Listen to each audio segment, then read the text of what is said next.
बंधु एबे पाणीपाग विभाग तरफ आसिला लाटेस्ट अपडेट घूर्णिबलय प्रभाव में 5 जाए बरसिब। घूर्णिबलय प्रभाव में राज्य में मेघुआ पाग सांगकु वर्षा जारी। 5 तारिख जाए वर्षा नहीं संभावना 24 घंटा 5टी जिला को ऑरेंज और 17टी जिला को येलो वार्निंग जारी। झारखंड छत्तीसगढ़ उपरे सृष्टि होइथिबा घूर्णिबलय गांगेय पश्चिम बंगर स्थलभाग उपरे सक्रिय रही, जार प्रभाव में राज्यर विभिन्न स्थान में मेघुआ पाग सांगकु वर्षा जारी रही। यह स्थिति प्राय 5 तारिख पर्यंत जारी रहिबार संभावना रही। आसंता 24 घंटा पर सुंदरगढ़, अनुगुल, देवगढ़, केन्दुझर, मयूरभंज में प्रबलरू अति प्रबल वर्षार संभावना थिबारु पाणीपाग विभाग पक्षरु ऑरेंज वार्निंग जारी करा जायछि।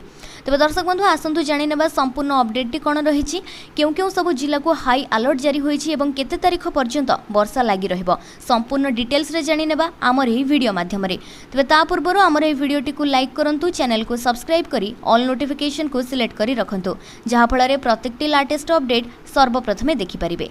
तबे दर्शक बंधु झारसुगुड़ा, संबलपुर, बरगढ़, बलांगीर, नुआपड़ा, सोनपुर, बौद्ध, कंधमाल, नयागढ़, खोर्धा, कटक, ढेंकानाल, जाजपुर, केन्द्रापड़ा, भद्रक, जगतसिंहपुर, बालेश्वर में प्रबल वर्षार संभावना नहीं येलो वार्निंग जारी होइछि।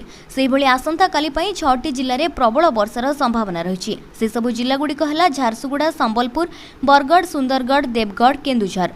एहि समय यातायात करुथिबा बेले रास्ता गुड़िक कम दृश्यमान रहिबो। रास्ता जलमग्न एवं तळुआ अंचल गुड़िकरे जलमग्न हेबार संभावना रहिथिबारु सतर्क रहिबा पई परामर्श दिया जायछि। अन्यपटे चलित मौसुमी सीजन रे राज्य रे जून 1 रु ए जाबत 507 मिलीमीटर वर्षा रेकर्ड होइछि। एबे भी 10% नियंटिया वर्षा रही।